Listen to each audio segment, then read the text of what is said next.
Hello everyone, welcome you all at Lokesh sir unlimited study zone. So बच्चों start कर रहे हैं आज हम अपना नेक्स्ट टॉपिक। ये देखिए आपके सामने ये मोटर बाइक खड़ी हुई है और इसके पहिए घूम रहे हैं। ओके, चैप्टर का नाम है force and laws of motion. बच्चों इसके पहले आपने मोशन पढ़ा है, तो मोशन का मतलब क्या होता है? मोशन हमने बता दिया, मोशन इज अ स्टेट। ठीक है बच्चों, अब एक्चुअली हम पढ़ने वाले क्या है पहले समझो बच्चों। फिजिक्स की जो ब्रांच है, फिजिक्स की जो ब्रांच है कुछ इस तरीके से डिवाइड की गई है। जैसे मान लो ये फिजिक्स है, physics is a complete subject.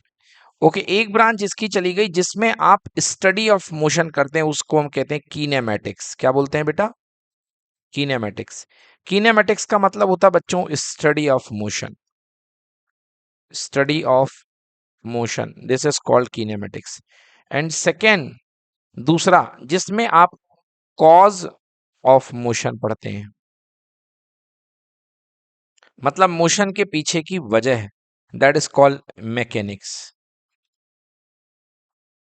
ठीक है बेटा, मतलब एक जगह आपने केवल क्या पढ़ा कि मोशन के अंदर क्या हुआ, और अब आप पढ़ने वाले हैं कॉज ऑफ मोशन। तो बच्चों आपको बेसिकली ये चैप्टर जो है ना, ये कॉज ऑफ मोशन बताएगा कि मोशन क्यों हुआ। बेटा देखो ध्यान से, एक्चुअली अगर ये बॉडी शुरुआत में रेस्ट में थी, किस में थी?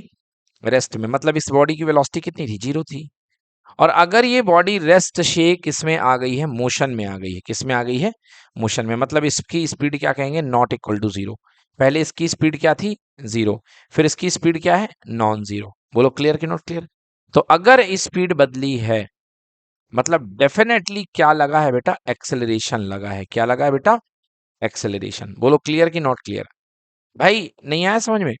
अरे भाई, अगर स्पीड बदली है, स्पीड अगर चेंज हुई है, तो डेफिनेटली क्या काम करा है? एक्सेलरेशन यहाँ पे इन्वॉल्व हुआ है। और जहां पर एक्सेलरेशन इन्वॉल्व होता है वहां पर क्या लगता है? फोर्स लगता है। क्या लगता है? फोर्स। ठीक है ना?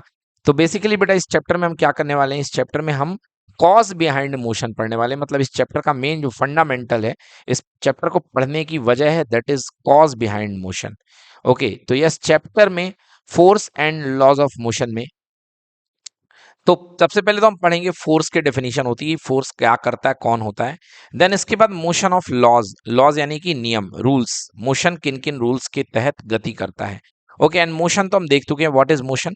Motion, object is in motion. Motion is a state in which the object is said to be changes its position with respect to, पहले क्या था? Neighbouring body.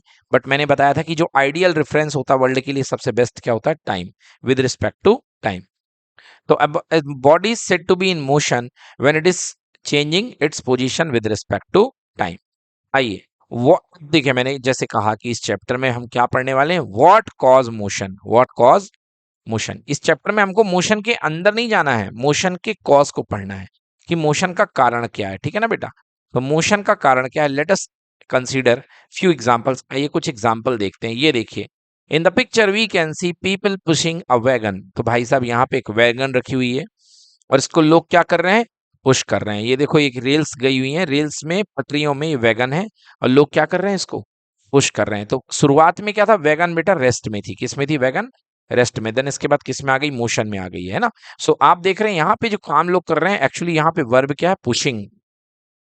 ओके, मतलब इस चीज पर आप जोर दीजिए कि ये लोग क्या कर रहे हैं? यहाँ पे पुश कर रहे हैं। तो वर्ड पुशिंग आपके लिए यहाँ पर इंपॉर्टेंट है। क्लियर हुआ कि नहीं हुआ?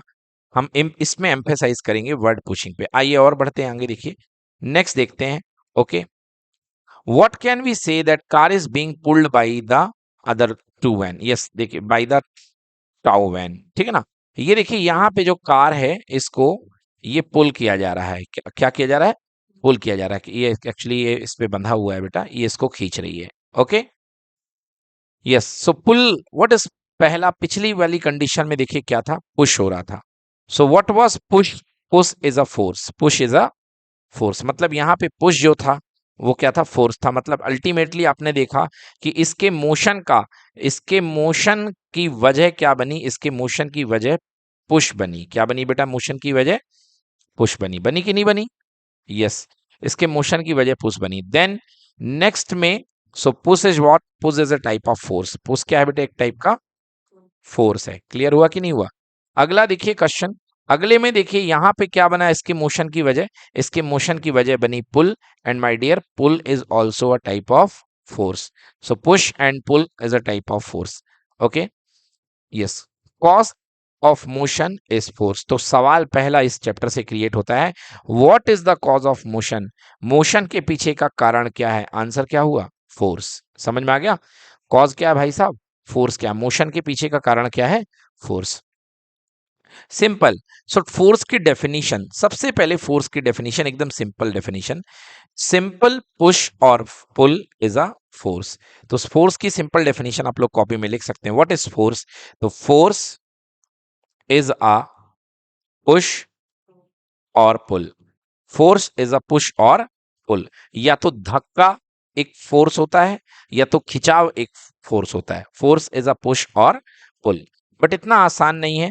हाँ, कैन फोर्स बी सीन और टेस्टेड? क्या फोर्स को देखा जा सकता है या टेस्ट किया जा सकता है? नो। अब भाई फोर्स कोई फिजिकल थिंग तो है नहीं कि उसको खा लो, है ना, या वो दिखाई दे, उसका कोई रंग तो होता नहीं है। नो, फोर्स को आप देख नहीं सकते हो। How do we know there is a force? तो हमें कैसे पता चलेगा कि फोर्स है? तो फोर्स के बेटा कुछ इफेक्ट होते हैं। फोर्स के क्या होते हैं? कुछ इफेक्ट होते हैं जिससे आपको पता चलता है इफेक्ट ऑफ फोर्स। यस। तो पहला इफेक्ट है फोर्स का बेटा, जो रुके को चला दे। रुके को चला दे। अगर किसी रेस्ट बॉडी को मोशन में ला दिया जाए तो इसका मतलब फोर्स का एक्ट हुआ है, इसका मतलब फोर्स ने काम किया है। समझ में आ गया? यस। ये देखिए यहाँ पे बॉल रुकी होती है, and when the ball is kicked, ball move. शुरुआत में बॉल की स्पीड क्या होती है बच्चों? 0। बट जैसे ही यहाँ पर इसको मूव, यहाँ पे किक देते हैं, बॉल एक फिक्स स्पीड से क्या होती है? भागती है। भागती कि नहीं भागती है? तो क्या था कि व्हाट इज फोर्स? फोर्स जो है रेस्ट ऑब्जेक्ट को किस में ले आता है? मोशन में। Okay. Bring the rest object into the motion. Force kick is used to change from rest to motion. Yes. Second देखते हैं बच्चों। सेकंड देखिए यहां पर भाई साहब क्या हो रहा है, ये यहां पर जो है रुके हुए को चला नहीं रहा है, यहां पर ये चले हुए को रोक रहा है। ठीक है ना? देख रहे हैं आप? यहाँ पे ये चले हुए को क्या कर रहा है? रोक रहा है। देखो यहाँ पर ये मोशन में थी और बॉडी किस में आ गई है? रेस्ट में। सो क्या लगाना पड़ेगा? फोर्स लगाना पड़ेगा। मतलब अगर रेस्ट मोशन में कोई बॉडी है और अगर आप उसको रेस्ट में ला रहे हैं तो आप क्या करेंगे? फोर्स लगाना पड़ेगा। ओके। सो क्या कर सकता है फोर्स? पहला हमने क्या पढ़ा? जो रुके हुए को चला दे, मतलब रेस्ट को मोशन में ले आए। दूसरा मोशन को किस में ले आए? रेस्ट में लाई। कि कार है, भाग रही है, और उस कार में आपने क्या लगाया? ब्रेक लगाया। कार में क्या लगाया आपने? ब्रेक। तो मोशन वाली चीज होती है जो पहले किस में होती है? मोशन में। और ब्रेक लगाने के बाद आपने ब्रेक लगाया तो किस में आ जाएगी? रेस्ट में आ जाएगी। Yes. So motion to rest. So the ball is caught by the fielder. Yes, यहां पे भी फोर्स लगाया गया है। देन थर्ड है फोर्स का इफेक्ट क्या है? Change in speed. Change in speed. तो देखा आपने, रेस्ट को मोशन में ले आया, मोशन को रेस्ट में ले आया, एंड दिस दूसरा है चेंज इन स्पीड। अगर आपके पास कोई भी बॉल जा रही है, ये देखिए यहाँ पे एक्सेलरेटर लगे हुए हैं, है ना? क्या लगे हैं? ये एक्सेलरेटर, आई थिंक एक्सेलरेटर है या कुछ और है। यस। हाँ, एग्जैक्टली ये एक्सेलरेटर बेटा है और ये ब्रेक है। क्या है? ये ब्रेक है गाड़ी के। देखो यहाँ पर आप एक्सेलरेटर पे पैर रखते हैं तो स्पीड बढ़ जाती है, स्पीड अप हो जाती है। और ब्रेक पे पैर रखते हैं तो स्पीड क्या हो जाती है? डाउन हो जाती है। क्योंकि दोनों का काम है। एक्सेलरेटर में पैर रखेंगे तो भी फोर्स लगेगा, दैट इज एक्सेलरेटिंग फोर्स। और अगर आप ब्रेक पे पैर रखेंगे तो रिटार्डिंग फोर्स लगेगा। क्लियर कि not clear? So by stepping brake और एक्सेलरेटर, स्पीड चेंजेस। यस। तो force brake oblique acceleration is use to change the speed. Exactly यहाँ पे इन दोनों का काम क्या होता है? इस आपका फोर्स का और काम होता है आइदर स्पीड को बढ़ाना या स्पीड को घटाना। फोर्स का चौथा काम बेटा चेंज इन डायरेक्शन। फोर्स का चौथा काम है चेंज इन डायरेक्शन। ये देखिए भाई साहब, बेसबॉल में एक बॉल जो है सीधे आ रही थी, और ये भाई साहब जो है बॉल तो ये सीधे आ रही थी, मगर इन भाई साहब ने जोड़ का डंडा जड़ा और बॉल की डायरेक्शन ही पलट दी और फोर्स ने डायरेक्शन पलट दी। तो भाई फोर्स क्या है? फोर्स एक ऐसा एजेंट है, फिजिक्स में जो कुछ होता है वो एजेंट होता है। फोर्स एक ऐसा एजेंट है। Force is a agent which can, okay, bring the rest body into the motion. जो रेस्ट बॉडी को किस में ले आता है? मोशन में ले आता है। अदरवाइज मोशन को किस में ले आता है? रेस्ट में ले आता है। Second, change in speed. Change in speed speed को बदल सकता है, और चेंज इन डायरेक्शन, चेंज इन, समझ में आया बच्चों? अगर ऐसा कुछ भी हो रहा है जिंदगी में, तो आप समझ जाओ कि भाई साहब कोई ना कोई फोर्स 100% इन्वॉल्व हो रहा है। अगर ये चीजें हो रही हैं, इसका मतलब क्या इन्वॉल्व है यहाँ पे? फोर्स इन्वॉल्व है। क्लियर हो गया? यस। यहाँ पे देखिए इस एग्जांपल में force, force what is force?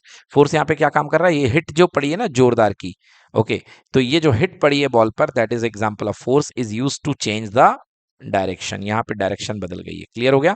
So the player hits the ball to change the direction. ये हो गई फोर्स की बात। और बेटा लास्ट जो हमारे उतने काम का नहीं है, that is change in shape, change in shape. अगर फोर्स कुछ नहीं कर पाएगा, अगर इन सब में से कुछ नहीं हो पाया, तो चेंज इन शेप हो जाएगा। बिल्कुल उसी तरीके से जैसे आपने क्या है बेटा कि आपने आटा रखा रहता है, कभी देखा होगा घर में आटा माड़ा जाता है, तो बड़ी सी थाली में आटा माड़ा जाता है, तो आटा मारने पर आटा गुथा हुआ रहता है, फिर हम क्या करते हैं, एक थाली में रखा हुआ आटा, और हमने जोर का इसमें घूंसा मारा, तो ये आटे में हमारे हाथ की उंगलियां बन जाती ना। सो that is what change in shape, that is what change in shape. तो फोर्स का लास्ट काम है चेंज इन शेप। ओके, तो आपने देख लिया कि फोर्स क्या क्या कर सकता है। ये देखिए यहाँ पे the Potter is modelling the clay, moulding the clay, और इस प्रोसेस में फोर्स लगा करके क्या करता है, वो शेप को चेंज करता है। इस so the different effect of forces are, आइए देखते हैं different effect of forces. First rest into the motion, then motion into the rest, then change in speed, change in direction, and last change in shape. Clear? Okay, ये हो गया सारे हमारे effect of forces. Are there different kind of forces? क्या वहां पे अलग अलग टाइप के फोर्सेस होते हैं? डेफिनेटली बेटा, बहुत टाइप के फोर्सेस होते हैं। Yes, there are too many type of forces. Forces के अलग अलग टाइप के क्लासिफिकेशन है। अगर स्टार्टिंग क्लासिफिकेशन पढ़े फोर्सेस के, दो टाइप के हैं, एक है बैलेंस फोर्सेस और एक है अनबैलेंस फोर्सेस। बैलेंस फोर्सेस का सिंगल मतलब है बेटा कि F net equals to zero. मतलब अगर किसी बॉडी पर लगने वाले नेट फोर्सेस, उस पर लगने वाले टोटल फोर्सेस का सम कितना होता है? जीरो। तो ये फोर्स क्या कहलाता है? Balance force. क्लियर कि नॉट क्लियर? ये फोर्स क्या कहलाता है? Balance force. एग्जाम्पल समझो बेटा, ये इंसान है, ये इंसान है कोई, ओके, ये जमीन के ऊपर खड़ा हुआ है बेटा, इसके सेंटर से इसी बॉडी पर एक फोर्स लगता है mg, जो कि ग्राउंड की ओर लगता है, जिससे अर्थ खींचती है। क्लियर? और इसी बॉडी पर बेटा ऊपर की ओर जमीन धक्का लगाती है, जिसके कारण वो इंसान खड़ा रहता है, जिसको बोलते हैं आर। कुछ लोग इसको एन भी बोलते हैं। क्या बोलते हैं? एन। एक्चुअली बेटा इस फोर्स को हम लोग बोलते हैं नॉर्मल रिएक्शन। क्या बोलते हैं? Normal reaction. समझ में आया? तो ये बेटा, ये जो फोर्स होता है ना, ये जमीन लगाती है। समझ में आ गया? ये फोर्स कौन लगाती है? जमीन। तो एक बंदे ने ऊपर वाला फोर्स, इसका डाउनवर्ड द ग्रेविटी लगा, और एक अपवर्ड ऊपर फोर्स लगा है। यदि मैं देखूंगा तो दोनों फोर्स एक दूसरे को कैंसिल कर देंगे, और नेट फोर्स कितना निकलेगा बेटा? जीरो निकलेगा। इसलिए ये जो फोर्सेस हैं, ये कहलाएंगे बैलेंस फोर्सेस। क्या कहलाएंगे? Balance forces. मतलब इक्वल और अपोजिट फोर्सेस के जो पेयर होते हैं, उनको हम क्या बोलते हैं? Balance forces. समझ में आ गया? यस। तो ये फोर्स पहला जो हमने बताया, क्या कहलाएगा बेटा? ये कहलाएगा अपना बैलेंस फोर्स। क्लियर कि not clear? Forces in which are in equal in magnitude and opposite in direction are acting on the same body, acting on the same body. बेटा मैग्नीट्यूड एंड दम में इक्वल है, मगर direction क्या है? अलग अलग है। तो ऐसे फोर्सेस क्या कहलाते हैं? बैलेंस फोर्स कहलाते हैं। समझ में आ गया? देखिए बैलेंस फोर्स मतलब net force equals to zero. Like ये बॉडी है, अगर इस पे भी इधर से भी 5 न्यूटन लग रहा है, और इधर से भी 5 न्यूटन का फोर्स लग रहा है बच्चों, so net force F net equal to कितना हो जाएगा? जीरो। तो अगर ये बॉडी रेस्ट में है और दोनों तरफ से इस पे फोर्स लग गया, इधर से भी 5 लगाया और इधर से भी 5 लगाया, तो 5 5 अगर आपने दोनों तरफ से लगाया, तो अगर ये बॉडी रेस्ट में है तो क्या जरा सा हिलेगी? नहीं हिलेगी। मतलब यदि ये बॉडी रेस्ट में है, तो रेस्ट में ही रहेगी। कहिए हाँ या ना? अगर रेस्ट में है तो रेस्ट में ही रहेगी। अगर ये बॉडी यूनिफॉर्म मोशन यानी कि कांस्टेंट स्पीड में है, अगर ये बॉडी किस में है? यूनिफॉर्म मोशन, तो ये बॉडी फाइनली भी यूनिफॉर्म मोशन में रहेगी। बताइए यस की no? Yes or no? So if the body was in rest, it will be remain in rest. If the body is in uniform motion, then it will be in uniform motion. मतलब do not change the state of motion. ये देखिए, मतलब इसमें state नहीं बदलेगी body की। अगर rest में है तो रेस्ट में रहेगी, मोशन में है तो मोशन में रहेगी, बिकॉज कोई अनबैलेंस फोर्स काम नहीं कर रहा है। अनबैलेंस फोर्स मतलब एफ नेट इक्वल टू 0। ये देखिए यहाँ पे ये बुक रखी हुई है, समझ गए ना, ये टेबल के ऊपर क्या रखी हुई है, बुक रखी हुई है। ये बुक किस में है, रेस्ट में है। अब देखिए बुक के ऊपर दो फोर्सेस लग रहे हैं बुक पर। एक फोर्स बेटा बुक का वेट फोर्स है, जिसको हम लोग बोलते हैं weight W equal to mg। ये डाउनवर्ड लग रहा है बेटा बुक के सेंटर से जमीन की तरफ। बोलो क्लियर कि नॉट क्लियर? दूसरा फोर्स बेटा इस पर टेबल लगा रही है ऊपर की तरफ, वो इसके इक्वल है, नॉर्मल रिएक्शन इसको N बोलते हैं या R बोलते हैं। क्लियर हो गया? क्लियर हो गया नहीं हुआ? और ये दोनों फोर्सेस बेटा एक दूसरे क्या होते हैं, इक्वल होते हैं। क्लियर हो गया? तो ये बैलेंस फोर्स है। The table is exerting upward force on the book and the weight of the book is acting downward direction. Clear हो गया? तो दोनों एक दूसरे को बैलेंस कर दिए, एक ही बॉडी पर दोनों फोर्सेस लगेंगे, एक ऊपर की तरफ और एक नीचे की तरफ, दोनों अमाउंट वाइज इक्वल हैं, so these are called balance force. अब बात करते हैं unbalance force. Forces which are unequal in magnitude and acting in the same body, acting on the same body, ऐसे forces जो बेटा देखो बैलेंस हो चाहे अनबैलेंस हो, बात तो सही है, acting on the same body, क्योंकि फोर्सेस की बात होगी तो सेम बॉडी के लिए ही होगी, ठीक है ना। और acting on the same body, देखो बेटा ये जैसे ये लोग सी सॉ खेल रहे हैं। अब एक बड़ी लड़की है, एक छोटी लड़की है। क्लियर हो गया? एक बड़ी लड़की और एक छोटी लड़की है। देखो इस पर जो फोर्स लगेगा इसका mg कम है। देखो ये लोग ऐसे बैठे हुए हैं। इस वाले का जो वेट है बेटा वो बोलो क्या है, कम है। और इस वाली लड़की का वेट क्या है, ज्यादा है। बोलो यस और नो? इस वाली का वेट क्या है, ज्यादा है। क्लियर कि नॉट क्लियर? तो जब ये वाला वेट ज्यादा है बेटा तो ये क्या हो जाएगा, ये इसके अबाउट में घूम जाएगा। बोलो घूम जाएगा कि नहीं घूम जाएगा, मतलब ये नीचे चला जाएगा। क्लियर हो गया? तो ये क्या है बेटा, unbalance force. Forces which are unequal in magnitude acting on the same body are called what, unbalance forces. Clear हो गया? बैलेंस फोर्सेस में they not change the state of rest और यूनिफॉर्म मोशन। इसमें रेस्ट और uniform motion कभी change नहीं होते हैं। या तो रेस्ट में है तो बॉडी रेस्ट में रहेगी, और अगर मोशन में है तो मोशन में रहेगी। क्लियर हो कि नहीं हुआ? यहां पर बेटा याद रखना, नेट फोर्स कितना होगा, 0 होगा। नेट फोर्स कितना होगा, 0। तो जब नेट फोर्स भी 0 है तो एक्सेलरेशन भी कितना होगा, 0, क्योंकि वेलोसिटी में कोई चेंज हुआ ही नहीं है। बट यहां पर बेटा बॉडी में changes the state of rest or motion causes acceleration in a body। क्योंकि यहां पर बेटा एफ नेट 0 के इक्वल नहीं है, F net is not equal to 0, तो यहां पे एक्सेलरेशन प्रोड्यूस होगा, यहां पे एक्सेलरेशन प्रोड्यूस होगा। अब एक्सेलरेशन कितना प्रोड्यूस होगा बेटा, A equal to change in velocity upon time. कहां से आ गया, हमने लास्ट क्लास में पढ़ा था कि what is acceleration, acceleration is equals to delta V upon delta T. Clear, याद आ गया? So that is equal to change in velocity v minus you upon T.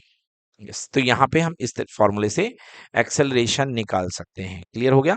तो याद रखने की क्या बात है, अनबैलेंस फोर्सेस में नेट फोर्स 0 के इक्वल नहीं होगा, और बैलेंस फोर्सेस में नेट फोर्स 0 के इक्वल होगा। क्लियर हो गया?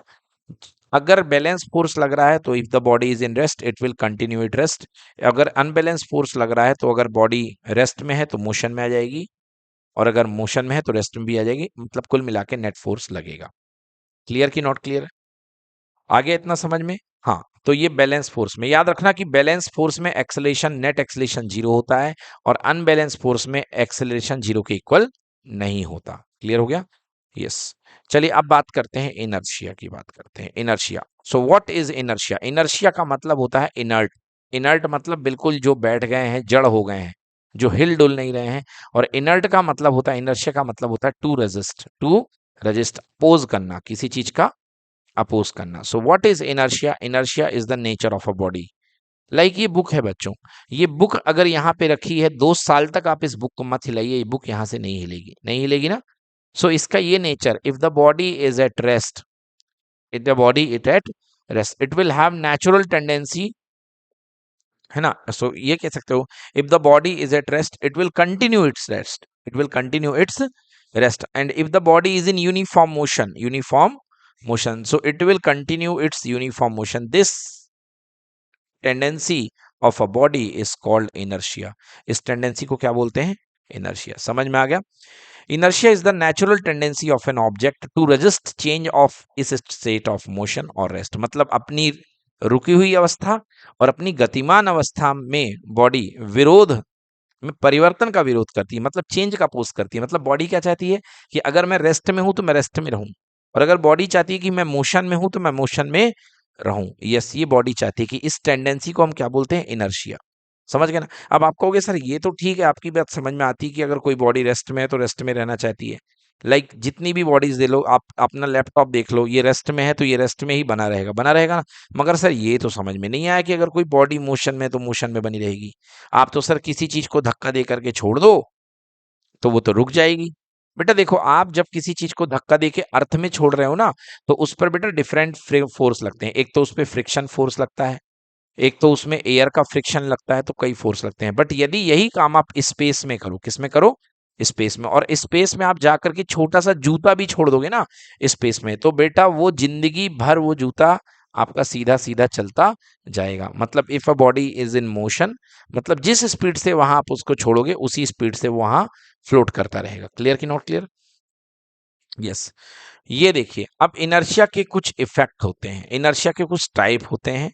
ओके, अब उसको देखेंगे यहाँ पे, पहले हम समझेंगे। ये देखिए, luggage is tied to roof prevent them from falling due to inertia. Yes, देखिए लगेज को आप जो है गाड़ी में ऊपर बांधते हैं। क्या करते हैं? ऊपर बांधते हैं। क्यों बांधते हैं? इसलिए बांधते हैं बेटा कि यहाँ पर जो सारा का सारा सिस्टम होता है, किसमें होता है बेटा? मोशन में। किसमें होता है? मोशन में। क्योंकि जब गाड़ी चल रही होती है तो लगेज भी मोशन में होगा और गाड़ी भी किस में होगी? मोशन में होगी। बोलो क्लियर कि नॉट क्लियर? और आपका सिस्टम, ऑल यू नो, आपको ये कहता है कि यदि कोई बॉडी मोशन में है तो इनर्शिया के कारण वो बॉडी मोशन में ही रहना चाहती है। राइट और रॉन्ग? अब जैसे ही बॉडी ब्रेक करेगी, जैसे ही आप कार को ब्रेक लगाओगे तो कार तो रेस्ट में आ जाएगी। क्लियर हुआ ना? कार तो रेस्ट में आ गई क्योंकि आपने उसमें ब्रेक लगाया है। बट ऊपर जो बंधा हुआ सामान है उसके अंदर क्या है? इनर्शिया ऑफ मोशन आ चुका है। क्या आ चुका है? Inertia of motion. मतलब वो पहले मोशन में था तो वो सोच रहा है, जो सामान लदा हुआ है, कि मैं अभी भी मोशन में रहूं, अभी भी मोशन में रहूं। तो इसलिए अगर आप सामान में रस्सी नहीं बांधेंगे तो वो सामान अपने मोशन की टेंडेंसी को मेंटेन करने के लिए आगे की तरफ चला जाएगा। गिर जाएगा कि नहीं गिर जाएगा? गिर जाएगा ना। इस वजह से आपको क्या बांधना पड़ता है? रस्सी बांधनी पड़ती है। समझ में आ गया? Yes. So luggage is Tide, ये रीजन है। तो बेटा अगर मैं बोलूं कि बेटा इसके अंदर, इस लगेज के अंदर कौन सा इनर्शिया आ गया था, तो इस लगेज के अंदर आ चुका था इनर्शिया ऑफ मोशन। क्या आ गया था? Inertia of motion. बताइए क्लियर बात है कि नहीं बात है? तो इस लगेज के अंदर इनर्शिया ऑफ मोशन आ गया था। एग्जैक्टली बात करते हैं कि इनर्शिया को निकालते कैसे हैं भाई, इनर्शिया को निकालते कैसे हैं। तो देखिए, जिसका जितना ज्यादा मास होगा उतना ज्यादा उसका इनर्शिया होगा, मतलब उसके अंदर उतना आलसपन होगा। आपने देखा होगा कि रोड के किनारे जो भैंसें बैठती हैं वो उठाए उठाए नहीं उठती हैं, नहीं उठती ना।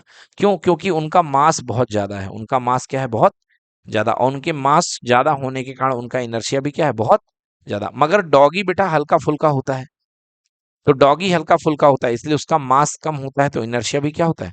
कम होता है। समझ में आ गया? सो याद रखिएगा, mass of an object is the measure of inertia. जिसका मास ज्यादा होगा उसका इनर्शिया भी ज्यादा होगा। Greater is the mass, greater is the inertia. तो आप जितने ज्यादा मोटे हो जाएंगे आपका इनर्शिया उतना ज्यादा बढ़ जाएगा। ये भी फिजिक्स का रूल है। इसलिए मोटा होना ज्यादा फायदेमंद नहीं है, बिकॉज ज्यादा मोटे हो जाओ तो हमारा मास बढ़ जाएगा, और मास बढ़ जाएगा तो इनर्शिया भी क्या हो जाएगा? बढ़ जाएगा। क्लियर कि नॉट क्लियर? अब देखिए एग्जाम्पल के लिए, late us consider an example. एक यहां पर आपके पास में स्टोन है और एक प्लास्टिक की बॉल है। चलिए, तो देखिए हम क्या कह रहे थे बच्चों, हम ये कह रहे थे कि मास जितना ज्यादा होगा इनर्शिया उतना ज्यादा होगा। ये देखिए हम इसकी बात कर रहे थे यहाँ पे इस सिस्टम की। तो इस सिस्टम में देखिए यहाँ पे एक स्टोन है और एक बॉल है। बॉल कौन सी वाली है बेटा? ये टेबल टेनिस वाली बॉल है, प्लास्टिक बॉल, ठीक है ना।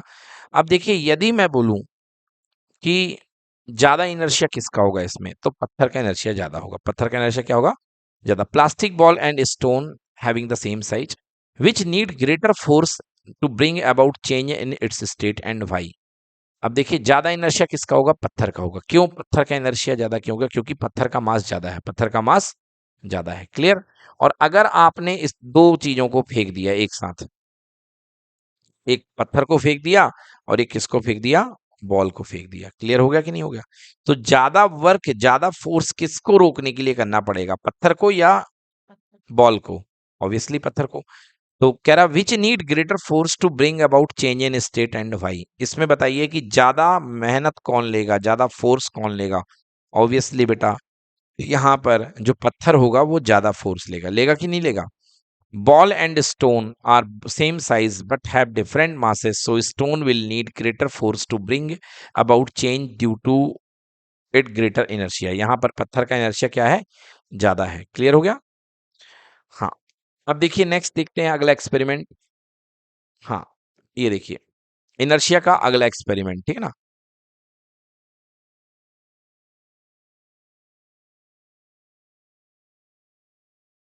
यस, एक प्लेइंग कार्ड ले लीजिए और उसके ऊपर एक सिक्का रख दीजिए। एक प्लेइंग कार्ड ले लें, उसके ऊपर एक क्या कर लें, सिक्का रख दें। When the playing card is flicked, the coin placed over falls on the tumbler. This is because the coin does not move with the card because of inertia। अब यहाँ पे सेटअप के अंदर दो लोग हैं, एक आपके पास में सिक्का है, ठीक है ना, और एक आपके पास में प्लेइंग कार्ड है। एक आपके पास में सिक्का है और एक क्या आपके पास में प्लेइंग कार्ड। क्लियर।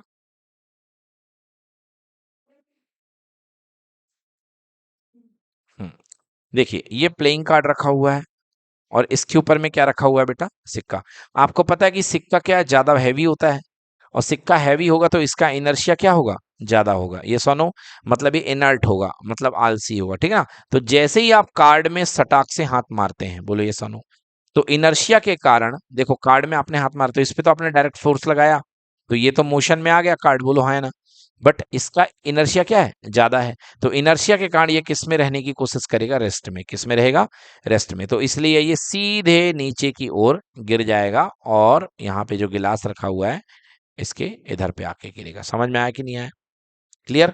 क्योंकि ज्यादा मासिव बॉडी क्या थी बेटा, ये थी ज्यादा, इसका क्वाइन मासिव था, ज्यादा मास था इसका, और ज्यादा मास होगा तो ज्यादा इनर्शिया होगा। तो लिखा है the playing card flicked the coin placed over it falls in the tumbler. This is because the coin does not move with the card because of inertia.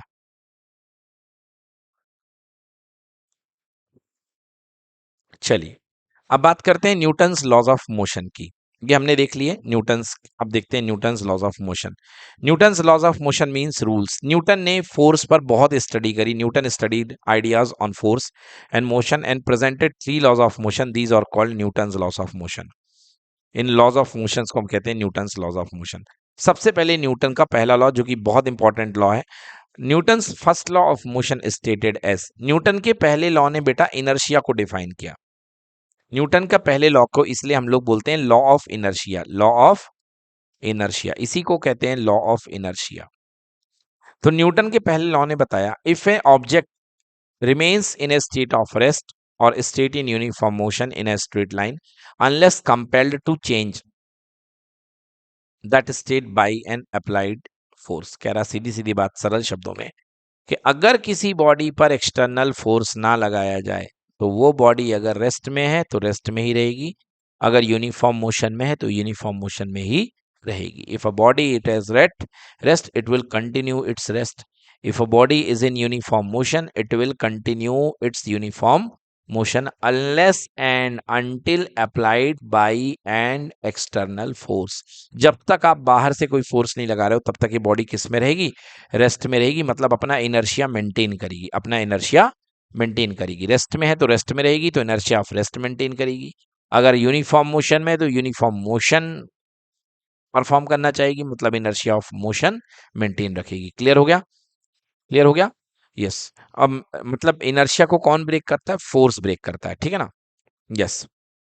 ये देखिए let us consider an example. यहाँ पे एक football रखी हुई है, अगर इस फुटबॉल पे फोर्स ना लगाया जाए तो ये रेस्ट में है, तो कई दिनों तक या कई सालों तक, कई युगों तक ये वहीं पर फुटबॉल रखी रहेगी। बताइए रखी रहेगी कि नहीं रखेगी, जब तक फोर्स ना लगाया जाए।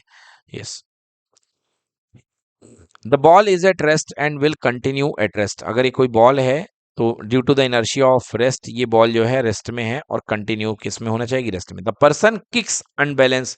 द पर्सन किक्स, अब यहाँ पे पर्सन आता है और कौन सा फोर्स लगाता है, अनबैलेंस फोर्स। कौन सा फोर्स, अनबैलेंस फोर्स, है ना। यहाँ पे पर्सन आके अनबैलेंस फोर्स लगाता है, ठीक है ना। The person kicks unbalance force to change the state from rest to motion. और ये जो अनबैलेंस फोर्स है किस में ले आता है, रेस्ट को मोशन में। Yes, this law can be said in another way, all object resist A change in their state of motion. जितने भी ऑब्जेक्ट हैं वो स्टेट ऑफ मोशन में बदलाव को मंजूरी नहीं देते हैं, वो मना करते हैं। मतलब रेजिस्ट ऑफ मोशन दो स्टेट होती हैं बेटा, या तो अगर बॉडी रेस्ट में है तो वो किस में रहना चाहेगी, रेस्ट में, और अगर बॉडी यूनिफॉर्म मोशन में है तो वो किस में रहना चाहेगी, यूनिफॉर्म मोशन में। This law is called law of inertia. Okay, clear. हाँ, is nothing but inertia, so इस रेजिस्टेंस को बोलते हैं law, okay, inertia. So this is why the first law of motion is called as law of inertia. Implication of first law: the first law implies that one unbalanced external force act on object body, its velocity changes। तो मतलब implication of first law का मतलब किसी body का inertia तभी break होगा जब उस बॉडी पर आप क्या लगाओगे, अनबैलेंस फोर्स। कौन सा फोर्स लगाओगे, अनबैलेंस फोर्स। और अनबैलेंस फोर्स लगाओगे तो बॉडी की वेलोसिटी चेंज हो जाएगी, बॉडी की वेलोसिटी क्या हो जाएगी, चेंज हो जाएगी। Yes, example, shoot a bullet at the wall, what do you think will happen. देखिए, let us consider this example where we will shoot the bullet at the wall. यहां हमने shoot किया, bullet will penetrate the wall, bullet will penetrate the wall, ठीक है। Throw a bullet of same mass on the wall, what will happen, bullet will not penetrate, why. Yes, bullet जो है नहीं penetrate कर पाई है। The speed of the velocity is very less. हाँ, the speed of the bullet is very less. यहाँ पे जो बुलेट की स्पीड है वो क्या है, काफी कम है। Let us understand what is momentum. हाँ बेटा, एक्चुअली अब हम लोग बेटा यहाँ पे फर्स्ट लॉ हो चुका है, और अब यहाँ से हम लोग एक्चुअली बेटे यहाँ से फर्स्ट लॉ के बाद हम आपको सेकेंड लॉ की तरफ लेके चलना चाहते हैं, ठीक है ना। तो आपने क्या किया, यहाँ पर सबसे पहले एक दीवार ले ली और दीवार में आपने बुलेट से होल कर दिया। बोले ये सोनू, तो दीवार पे बुलेट ने क्या कर दिया, होल कर दिया। सेकेंड में वही बुलेट है, सेम मास की बुलेट है, और आपने क्या करा, इसको आपने इसकी कम स्पीड में आपने इसको इसमें मारा, तो ये कम स्पीड में हुआ, वेरी लेस स्पीड में, तो इसने होल नहीं करा। समझ में आ गया। अब इस एक्टिविटी से हम यहाँ पे एक नया टर्म इंट्रोड्यूस कर रहे हैं जिसका नाम है मोमेंटम। क्या नाम है, momentum. So what is momentum, momentum, देखिए मोमेंटम इज इक्वल्स टू होता है motion contained by a body. मतलब यहां पर दीवार में दो इंपैक्ट हुए हैं, एक इंपैक्ट इतना जबरदस्त था कि इसने होल फोड़ करके रख दिया दीवार को और बुलेट आगे निकल गई, और एक इंपैक्ट इतना कमजोर था कि कुछ नहीं हुआ। समझ में आया, यहाँ पे दो इंपैक्ट देखे आपने, एक इंपैक्ट बहुत कम था, बहुत तेज था, और एक इंपैक्ट क्या था, बहुत कम था, धीमा था। तो बेटा जहां पे हाई इंपैक्ट होता है वो बोलते हैं हाई मोमेंटम। क्या है, हाई मोमेंटम। और यहां पर क्या है, लो मोमेंटम। क्लियर हो गया, लो मोमेंटम, क्लियर हो गया ना। हाँ, देखो जैसे देखो सबके अंदर एबिलिटी होती है, हर बच्चे के अंदर एबिलिटी होती है, मगर बच्चे क्या गेन नहीं करते, मोमेंटम गेन नहीं करते। क्या गेन नहीं करते, मोमेंटम। समझ गए ना, क्या गेन नहीं करते, मोमेंटम। एक बार बच्चा मोमेंटम गेन कर ले फिर उसके बाद उसकी रफ्तार बढ़ जाती है, उसका इंपैक्ट बढ़ जाता है। समझ गए ना। जैसे पढ़ाई दो प्रकार की होती है, एक इम्पैक्टलेस पढ़ाई और एक विद इम्पैक्ट पढ़ाई। क्लियर हो गया। So let us understand what is momentum. बेटा मोमेंटम को समझते हैं कि मोमेंटम होता क्या है। मोमेंटम को बेटा पी से शो करते हैं। Momentum p of an object is defined as the product of its mass and velocity. समझ में आ गया। तो मोमेंटम को डिफाइन करने के लिए आपको दो चीज का मल्टीप्लाई करना है, मास का और वेलोसिटी का। क्लियर है बेटा। अगर किसी बॉडी का मास जीरो है, किसी बॉडी का मास जीरो है, बेटा मोमेंटम को एमवी से शो करते हैं। तो किसी बॉडी का मास जीरो है, समझ में आ गया, भले उसकी कितनी स्पीड है उसका मोमेंटम क्या होगा, जीरो होगा, क्योंकि मास जीरो हो जाने से mass into speed, zero into speed equal to कितना हो गया, जीरो हो गया। किसी बॉडी का मास बहुत बड़ा है और उसकी स्पीड क्या है, जीरो है, तो उसका मोमेंटम कितना होगा, जीरो। समझ में आ गया। मतलब मोमेंटम को जीरो करने के दो तरीके हैं, मोमेंटम को जीरो करने के दो तरीके हैं, या तो मास को जीरो कर दो या किसको, स्पीड को जीरो कर दो। समझ में आ गया। और जैसे ही मोमेंटम जीरो हो जाएगा मतलब इंपैक्ट कितना हो जाएगा, जीरो। इंपैक्ट कितना हो जाएगा, जीरो। जैसे एक बहुत बड़ा सा हाथी खड़ा आपके सामने, बहुत बड़ा सा हाथी, बट उसकी स्पीड जीरो है, बट उसकी स्पीड क्या है, जीरो है। मतलब आपने उसको रोक रखा है, क्या कर रखा आपने, फेविक्विक से उस हाथी को आपने चिपका रखा है। क्या वो हाथी खतरनाक है, नहीं, वो हाथी खतरनाक नहीं है, क्योंकि उसका मोमेंटम जीरो है। उसका मोमेंटम क्या है? जीरो है। So momentum equal to mass into velocity, तो P equal to M into V. बेटा याद रखना, मोमेंटम एक वेक्टर क्वांटिटी है। क्यों? क्योंकि वी से मिलके बनी है और वेलोसिटी भी वेक्टर है, तो मोमेंटम भी वेक्टर है। क्लियर हुआ कि नहीं हुआ? सो momentum is a vector quantity, needs, so that's why momentum needs both magnitude as well as direction। इसकी यूनिट की बात कर लें तो बेटा मास को किस में नापा जाता है? किलोग्राम में। मास को किस में नापा जाता है? किलोग्राम में। और वेलोसिटी को कितने किस में? Metre per second. तो मोमेंटम की यूनिट होती है kilogram metre per second. Kilogram metre per second, तो ये यूनिट है मोमेंटम की, that is equals to kilogram metre per second. चलिए भाई साहब देखते हैं। Let us consider a train, train travelling from Mumbai to Pune. एक ट्रेन है जो कि मुंबई से लेके पुणे चल रही है। Initially the train is at rest, that its initial velocity equal to zero. मतलब यहाँ पे इनिशियली ट्रेन रेस्ट में थी, इसकी इनिशियल वेलोसिटी क्या बेटा? Zero. As the train begins to move it gain speed when force is exerted. अब जैसे ही ट्रेन ने चलना शुरू किया, इस पर हमने फोर्स लगाया और ट्रेन ने स्पीड गेन कर ली। This begins there is a change in momentum of the train. तो इससे पता चल रहा है कि मोमेंटम में चेंज हुआ है। क्यों? मोमेंटम इक्वल टू होता है मास इनटू वेलोसिटी। बोलो बेटा यहाँ पे। अब यहाँ पे देखा जाए, यदि मास तो ठीक है ट्रेन का, बट यदि देखा जाए तो इनिशियल वेलोसिटी कितनी थी बेटा? जीरो। और बेटा फाइनल वेलोसिटी कुछ ना कुछ तो हो गई होगी। बोलो यस और नो। फाइनल वेलोसिटी कुछ ना कुछ तो हो गई होगी, नॉन जीरो। तो बताओ स्पीड बदल रही है कि नहीं बदल रही है? स्पीड बदल रही है तो मोमेंटम बदलेगा कि नहीं बदलेगा? मोमेंटम बिल्कुल बदलेगा, क्योंकि पहला मोमेंटम हो जाएगा p equal to M into you, और दूसरा मोमेंटम p1 है, ये क्या ले लो, p2 equal to M into v. Mass into velocity, initial velocity u होती है, फाइनल वेलोसिटी भी होती है। पर्टिकुलरली यदि इस केस की बात की जाए तो इस केस में यू जीरो है, तो इनिशियल मोमेंटम कितना आ जाएगा? जीरो। और फाइनल मोमेंटम कितना आ जाएगा? M v. बोलो समझ में आया कि नहीं आया? तो यहाँ पे मोमेंटम बदला कि नहीं बदला? यहाँ पे मोमेंटम बदला है, yes. The change in the momentum depends not only on the force but also on the time during which the force is exerted. The change in the momentum depends not only on the force but also depend the time during which the force is exerted। ये line आपके उतने काम की नहीं है, yes.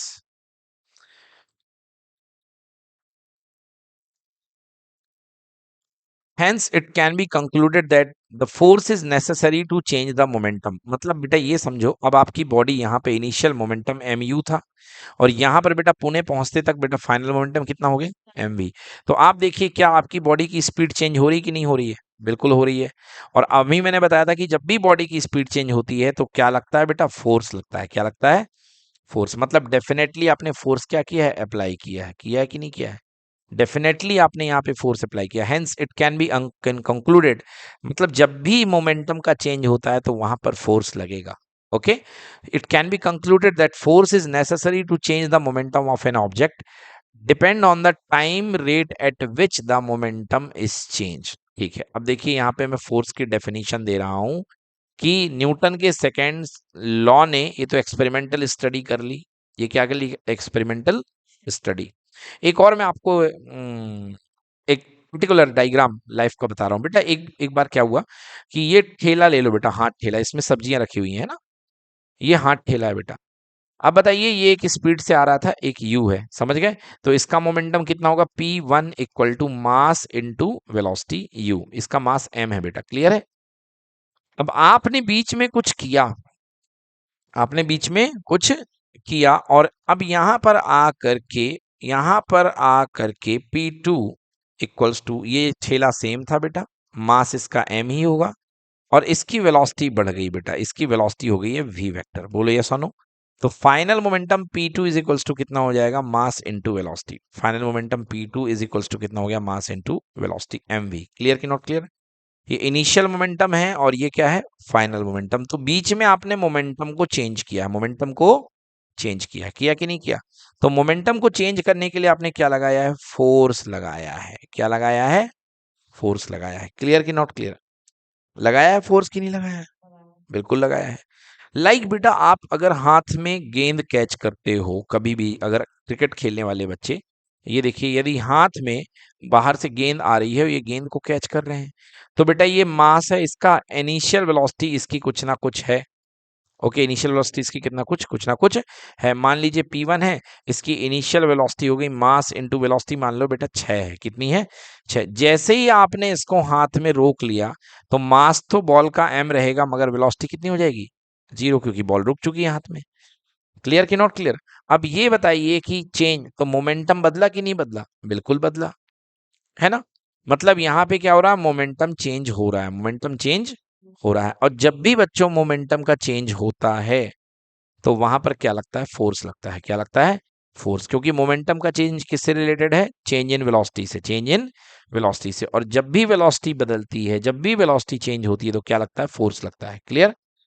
तो rule क्या है भाई? फोर्स की डेफिनेशन क्या दी? न्यूटन साहब ने क्या बताया? न्यूटन साहब ने सेकेंड लॉ डिफाइन किया फोर्स के बारे में, और उन्होंने क्या क्या बताया पहले सुन लो सरल भाषा में।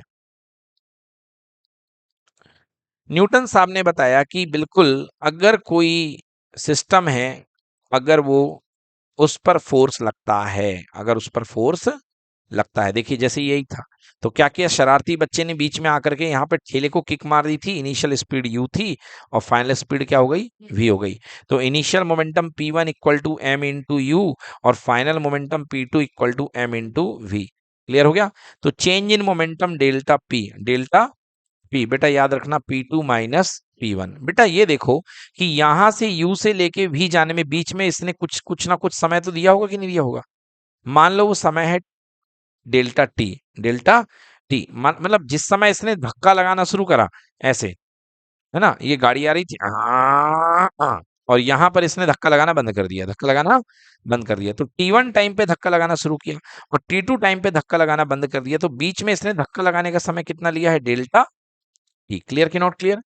तो बेटा आपने देखा यहाँ पे कि डेल्टा टी टाइम में कितना मोमेंटम चेंज हुआ? Delta P. Delta t time में कितना मोमेंटम चेंज हुआ? Delta P. कितना चेंज हुआ? Delta P. तो 1 सेकेंड में जो मोमेंटम का चेंज होगा वो हो जाएगा delta P by delta T. Clear हुआ कि नहीं हुआ? ये 1 सेकेंड में मोमेंटम का चेंज है। क्लियर है? इसको बोलते हैं rate of change of momentum, क्योंकि नीचे टाइम है, मतलब मोमेंटम कितनी जल्दी बदल रहा है, rate of change of momentum. Clear कि नॉट क्लियर? यस और नो? अब न्यूटन साहब की बात सुनो भाई, न्यूटन साहब क्या कहते हैं? न्यूटन साहब बहुत अच्छी बात कहते हैं, ठीक ना? तो आपने निकाल लिया delta P by delta t. The second law of motion state that the rate of change of momentum of an object is directly proportional to the applied unbalanced force in the direction of force. हाँ, Newton साहब ने क्या कहा? इसको हटा देता हूं, मैं फिर समझा पाऊंगा यहाँ पे। न्यूटन साहब ने ये कहा कि बेटा अगर जो आप बॉडी पर जो फोर्स लगा रहे थे, जैसे यहाँ पे ये कार्ट ही था, समझ गए ना? ये जो फोर्स लगा रहे थे, नंबर वन समझना बहुत अच्छे से बेटा, कि न्यूटन साहब ने ये कहा कि जो फोर्स आप लगा रहे थे वो डेल्टा पी के प्रोपोर्शनल था। डेल्टा पी के प्रोपोर्शनल मतलब जितना ज्यादा मोमेंटम में बदलाव होगा उतना ही ज्यादा फोर्स भी लगेगा। बोलो ये सुनो, लाइक अभी आप बैठे हो और मैंने हल्का सा मोमेंटम में बदलाव किया आपके, तो फोर्स कम लगा है। बट आप बैठे हो, मैंने बहुत जोर का मोमेंटम में बदलाव किया, तो फोर्स क्या लगेगा? ज्यादा लगेगा। जितना ज्यादा मोमेंटम में चेंज आएगा उतना ज्यादा फोर्स लगेगा। राइट और नो? सेकेंड थिंग बेटा, ये भी देखो, force is inversely proportional to delta t. Time जितना कम होगा फोर्स उतना क्या होगा? ज्यादा होगा। फोर्स उतना क्या होगा? ज्यादा होगा। क्लियर होगा? टाइम जितना कम होगा फोर्स उतना क्या होगा? ज्यादा। बेटा फर्श में अगर चीनी मिट्टी के बर्तन गिरा दो तो फूट जाते हैं, और वहीं रेत में अगर चीनी मिट्टी के बर्तन गिराओ तो फूटते नहीं है। क्यों? क्योंकि फर्श के केस में जो इम्पैक्ट का टाइम होता है वो बहुत कम होता है। बहुत क्या होता है? कम। ठन्ने से टाइम कम होता है, तो टाइम कम हो जाता है तो फोर्स क्या हो जाता है बच्चों? बढ़ जाता है। और रेत के टीले में अगर आप गिराओगे तो बेटा इसमें टाइम ज्यादा होता है, और टाइम ज्यादा हो जाएगा तो फोर्स क्या हो जाएगा? कम हो जाएगा। समझ में आया कि नहीं आया? इसी तरीके से कैच लेने के लिए फील्डर भी अपने हाथ को पीछे की ओर खींचता है। क्यों? जिससे कि इम्पैक्ट का टाइम बढ़ जाए, इम्पैक्ट का टाइम बढ़ जाए और फोर्स की वैल्यू क्या हो जाएगी? कम हो जाएगी। मगर जो आगे की तरफ जाकर के कैच लेगा उसको बहुत जोर की चोट लगेगी। क्या लगेगी? बहुत जोर की चोट लगी। क्लियर हुआ कि नहीं हुआ? तो ये देखिए भैया, न्यूटन साहब ने क्या कहा, न्यूटन साहब ने ये कहा कि फोर्स इसके प्रोपोर्शनल है और इसके इनवर्सली प्रोपोर्शनल है, दोनों को मिला दो तो force is proportional to delta P by delta T.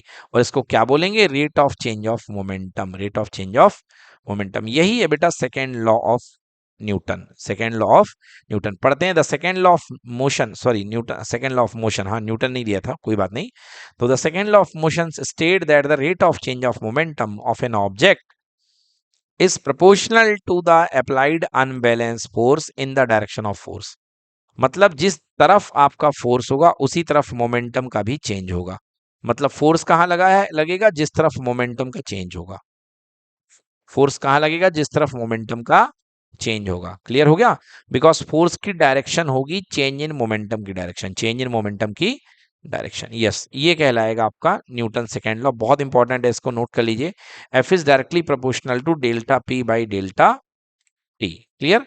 F is directly proportional to delta P by delta T. Yes, देखिए, one quantity increase then other quantity also increase accordingly. Proportional का मतलब, ठीक है, हमें कोई ज्यादा परवाह नहीं है इस बात की, ये तो हमको बनती है।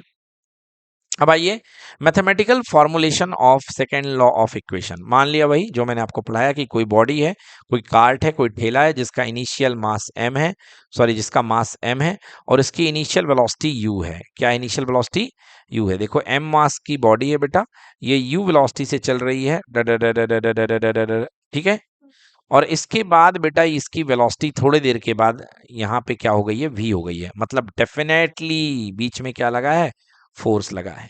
तो देखिए यदि मैं इनिशियल मोमेंटम की बात करूं तो p initial p1 equals to m into u, m into u. Final momentum की मैं बात करूं तो p2 is equals to m into v। बेटा बीच में कोई ना कोई टाइम तो देना पड़ेगा ना बेटा, क्योंकि मोमेंटम चेंज करा है तो बीच में टाइम तो देना पड़ेगा ना, क्योंकि मोमेंटम चेंज हुआ है मतलब आपने फोर्स लगाया है, तो फोर्स को आपने थोड़े समय तक के लिए तो लगाया होगा। यस, तो वो आपने टाइम दे दिया। क्लियर हुआ? यस। ये देखिए ये बॉडी है, ये बॉडी है, आपने u वेलोसिटी से ये बॉल चल रही है और आपने यहाँ पर ये स्टिक ले ली है और आपने इस स्टिक से ले करके स्टिक छुआए छुआए, मतलब फोर्स लगा करके इस बॉडी को आपने टी टाइम के बाद इसकी फाइनल वेलोसिटी क्या सेट कर दी? v। क्या सेट कर दी? v सेट हो गई इसकी फाइनल वेलोसिटी। चलिए आइए देखते हैं। तो let p1 be the initial momentum. तो बच्चों p1 की वैल्यू क्या होगी? मास इंटू इनिशियल वेलोसिटी, तो p1 हो जाएगा m इंटू यू। क्लियर की नॉट क्लियर? और p2 हो जाएगा m इंटू वी। हम चेंज इन मोमेंटम में निकालता हूँ। ये देखो बेटा, देखो इनिशियल मोमेंटम हो गया mu और फाइनल मोमेंटम क्या हो गया? mv। So change in momentum delta p is equals to final minus initial. यहाँ लिख देता हूँ बेटा, delta p is equals to p2 minus p1, that is equals to mv minus m into u. Right? So p2 minus p1 equal to, देख लो बेटा back side में पीछे दिख रहा है mv minus m into u. Right और wrong? ठीक है ना? यहाँ पे मोमेंटम जो दिख रहा है बेटा, ये देखो अब दिख जाएगा mv minus m into u. m common ले लो बेटा, v माइनस यू। क्लियर? ये क्या था बेटा? चेंज इन मोमेंटम था, डेल्टा p था। अब हम क्या निकाल रहे हैं? Rate of change of momentum. Rate of change of momentum, जब भी जहां पे रेट आता है बेटा मतलब विद रिस्पेक्ट टू टाइम, तो m into v minus you upon time, delta T. Clear हो गया? v minus you upon t, every one you know v minus you upon t हमने क्या पढ़ा है लास्ट क्लास में? हमने पढ़ा है v equal to u plus a t. So V minus U equals to AT. So V minus U upon T equals to कितना बनेगा? A बनेगा। So आप यहाँ पे लिख सकते हो this is equals to mass into acceleration. Mass into acceleration. So by a second law of motion, F is proportional to mass into, देखो second law ने क्या बताया था? अभी हमने पढ़ा था। सेकेंड लॉ ने बताया था कि जो फोर्स होता है वो डायरेक्टली प्रोपोर्शनल होता है rate of change of momentum के। बोलिए यस और नो? बताया था ना? सेकेंड लॉ ने बताया था force is directly proportional to rate of change of momentum. अभी अभी देखा मैंने ये। So force is proportional to, चलो यहां से लिख देता हूं, पहले मैं समझा देता हूं। So force is directly proportional to rate of change of momentum. So force is proportional to, बेटा डेल्टा पी का मतलब क्या आया है? एम ब्रैकेट में वी माइनस यू, बोलो है ना? और डेल्टा टी का मतलब कितना आएगा? Time t. राइट? तो यहाँ पे बेटा v minus you upon t क्या बन गया? a। So f is proportional to कितना हो गया? m into a. बेटा प्रोपोर्शनलिटी कांस्टेंट हटाते तो यहाँ पे एक प्रोपोर्शनल कांस्टेंट आएगा, प्रोपोर्शनल हटाएंगे k into m into a. बेटा k की वैल्यू 1 होती है, k की वैल्यू क्या होती है? 1, तो k की वैल्यू 1 पुट करने पर इसका मैथमेटिकल रिडक्शन आता है F equal to mass into acceleration. Clear आ गया? तो ये मास इंटू एक्सेलरेशन का डेरिवेशन है, ये मैथमेटिकल फॉर्मुलेशन है किसका? सेकेंड लॉ ऑफ मोशन का। क्लियर हो गया? अब आइए, ये तो मैंने समझा दिया, इसी चीज को हम लोग फिर से देख लेते हैं कैसे करेंगे। ये देखिए, so according to the second law of motion, F is proportional to delta P upon delta T, तो mass into V minus U upon T that is equals to F equal to K, proportionality हटाया, K आ गया M V minus U upon T। so बेटा K, F equal to K into MA, right? K की value कितनी होती है बेटा? K की value आपके पास में होती है 1। Yes, if K equal to 1 put कर देंगे देन F इक्वल टू कितना हो गया? MA। ये आ गया आपका न्यूटन्स लॉ ऑफ मोशन के सेकेंड लॉ ऑफ मोशन का मैथमेटिकल फॉर्मुलेशन। Any problem? बेटा ये question very very very very important है आपके एग्जाम के लिए, बहुत इंपॉर्टेंट है। क्लियर हो गया? Any problem? तो आपने देखा, मेन इस चीज को ध्यान रखना बच्चों कि जो फोर्स होता है वो rate of change of proportional के प्रोपोर्शनल होता है। Okay, rate of change of momentum के प्रोपोर्शनल होता है ना? Force is directly proportional to rate of change of momentum. याद रखना न्यूटन का सेकंड लॉ ये है, ये नहीं है, ये इसका मैथमेटिकल रिडक्शन है, मतलब इसको सॉल्व करके बना है। जो मेन लॉ है बेटा वो ये है, F is proportional to delta P by delta t. Done, note करिए इसको। चलिए बच्चों, अगला टॉपिक है state of first law of motion mathematically from the mathematical expression of the second law of motion. मतलब बच्चों, सेकेंड लॉ ऑफ मोशन की मदद से फर्स्ट लॉ ऑफ मोशन को प्रूफ करना। तो सबसे पहले मैं ये पूरा एक्सप्रेशन यहाँ पे लिख देता हूँ कि सेकेंड लॉ ऑफ मोशन की मदद से हम फर्स्ट लॉ ऑफ मोशन को प्रूफ कैसे करेंगे। ये तो हम कर चुके हैं, इसको हम आगे बढ़ाते हैं। क्या क्वेश्चन आता है? क्वेश्चन आता है एग्जाम में, आप लोग लिखिए, explain first law of motion with the help of second law of motion. तो बेटा जस्ट नाउ हमने क्या प्रूफ किया है? अभी हमने mathematical expression second law of motion का प्रूफ किया, F इक्वल टू MA। ये सेकेंड लॉ ऑफ मोशन है। क्या है ये? Second law. हमको जाना कहाँ है? फर्स्ट लॉ में। ठीक है ना, हमको जाना कहाँ है? फर्स्ट लॉ में। सो A इक्वल्स टू कितना हो जाएगा? V minus you upon t. All you know acceleration कितना होता है? V minus you upon t. ठीक है, A equals to V minus you upon t. Now value आपने पुट कर दी ए की, सो ये बन गया m into v minus you upon t. So F into t equal to M we minus m into u. Clear? First law of motion की condition क्या होती है कि if there is no force, if the body is at rest it will keep at rest, and if the body is in motion it will keep its motion unless and until no external force is applied। हो मतलब शर्त क्या होता है कि external force act नहीं करना है। फर्स्ट लॉ के लिए शर्त क्या है? एक्सटर्नल फोर्स को एक्ट नहीं करना। मतलब आपको एफ की जगह में क्या पुट करना पड़ेगा? जीरो। तो आप जैसे ही एफ की जगह में बेटा जीरो पुट करेंगे, F equal to zero, then क्या बन जाएगा बेटा? जैसे ही एफ की जगह जीरो पुट करोगे तो ये वाला टर्म क्या हो जाएगा? जीरो। सो ये बन जाएगा zero equals to M we minus M U. Right और wrong? So this implies M U इधर चला जाएगा, so M U equals to M V. So बेटा एम से एम कैंसिल, मतलब यू इक्वल्स टू कितना? वी। मतलब जो इनिशियल वेलोसिटी है वही क्या रहेगी? Final velocity. तो अगर बॉडी इनिशियली रेस्ट में है तो फाइनली भी किस में रहेगी? रेस्ट में। और अगर बॉडी इनिशियली यूनिफॉर्म मोशन कुछ भी स्पीड से है तो फाइनल भी उतने में ही रहेगी। So if the body is at rest it will continue its rest, or if the body is at motion it will continue its uniform motion throughout the time. This means the object is moving with uniform velocity throughout the time. Clear? Yes, so if the u is 0 then v is 0, and okay, done। ये भी आ रहा है इससे, and u if u equals to something then v equal to that thing only। yes or no? मतलब body rest में है तो rest में मोशन फॉलो करेगी, और अगर बॉडी यूनिफॉर्म मोशन में तो यूनिफॉर्म मोशन को फॉलो करेगी। This is nothing but first law of motion. तो यही तो है first law of motion. So this is deduction of what is called deduction. What is called deduction? So this is the deduction of first law of motion with the help of second law of motion. समझ में आ गया? Second law of motion की मदद से first law of motion आपने define किया। Yes, सो आइए फोर्स को डिफाइन करते हैं। So let us define the force. Force, भाई फोर्स क्या है ना? फोर्स की फिजिकल डेफिनेशन अभी तक मैंने बकवास डेफिनेशन आपको बताई थी। What is force? A force is a push और अ पुल। मैंने बताया था ना कि फोर्स क्या होता है, या तो ये पुश होता है या तो ये पुल होता है। बट उससे अच्छी डेफिनेशन फोर्स की आ रही है फिजिक्स के हिसाब से। देखिए what is definition of force? A force is that physical cause, physical cause, बेटा कॉज की जगह आप एजेंट भी लिख सकते हैं। क्या है? एजेंट विच चेंजेस और टेंड टू चेंजेस, भाई चेंज ना हो सके तो कोशिश तो कर लो, विच चेंजेस और tend to changes either the size और शेप और द स्टेट ऑफ रेस्ट और मोशन ऑफ द बॉडी, या तो स्टेट ऑफ रेस्ट को चेंज करेगा, या state of motion of body को चेंज करेगा, या साइज या शेप को बदलेगा। समझ गए ना भाई? बदल ले या बदलने को कोशिश करे। लाइक आप दीवार में धक्का मार रहे हो तो दीवार कुछ नहीं हो रही है, क्यों? क्योंकि दीवार रिजिड है। तो दीवार ना रेस्ट से मोशन में आ रही है, ना रेस्ट से मोशन में आ रही है, ना मोशन से रेस्ट में आ रही है, ना डायरेक्शन चेंज कर रही है, ओके, ना स्पीड अप हो रही है, ना स्पीड डाउन हो रही है, ना शेप चेंज कर रही है, कुछ भी तो नहीं कर रहा है। तो क्या इसका मतलब आपने फोर्स नहीं लगाया? नहीं, आपने फोर्स लगाया, क्योंकि उस समय आपकी डेफिनेशन की कैटेगरी काम करेगी टेंड टू चेंज।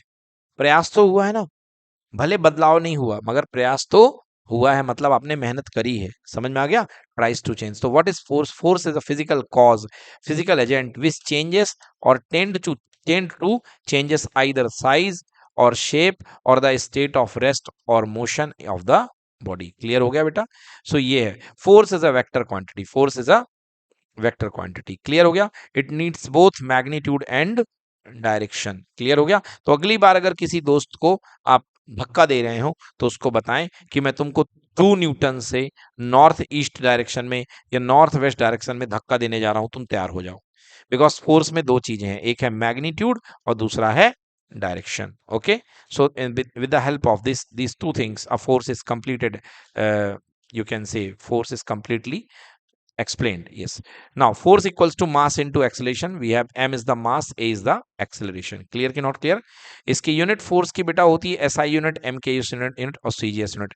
फोर्स की बेटा जो एसआई यूनिट होती है that is equals to mass को किस में नापा जाता है बेटा? Kilogram. And acceleration is in metre per second square. So all total it is equals to kilogram metre per second square. बेटा इसी को बोलते हैं न्यूटन। क्या बोलते हैं इसको? Newton. So Newton was kilogram metre per second square. Yes, तो आइजक न्यूटन साहब के ऑनर में फोर्स की यूनिट का ही नाम दे दिया गया, क्या? न्यूटन। क्लियर कि नॉट क्लियर? अगर सीजीएस यूनिट की बात करें तो मास को किस में नापेंगे बच्चों? ग्राम में। एक्सलेशन को किस में नापेंगे? Centimetre per second square. और बेटा इसकी यूनिट होती है dyne, DYNE, that is called dyne. Done.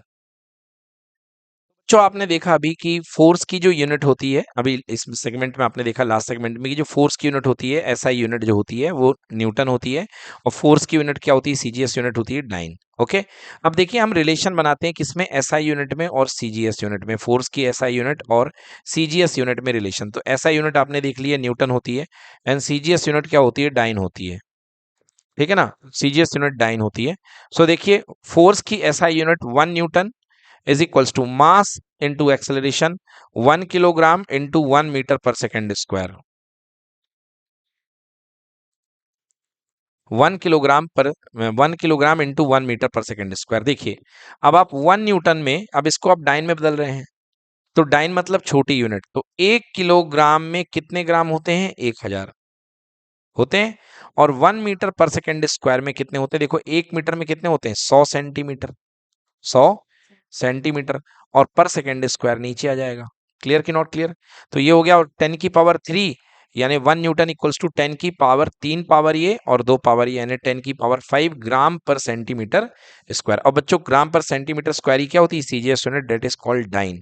So 1 Newton is equals to 10⁵ dyne. Okay, because 1 gram per centimeter is nothing, but it is a 1 dyne. So this is equals to 10⁵ dyne. Clear? So 1 Newton equals to 10⁵ dyne. That's it. ठीक है बच्चों, तो कल पढ़ेंगे हम लोग Newton's third law of motion. Thank you so much. जाओ।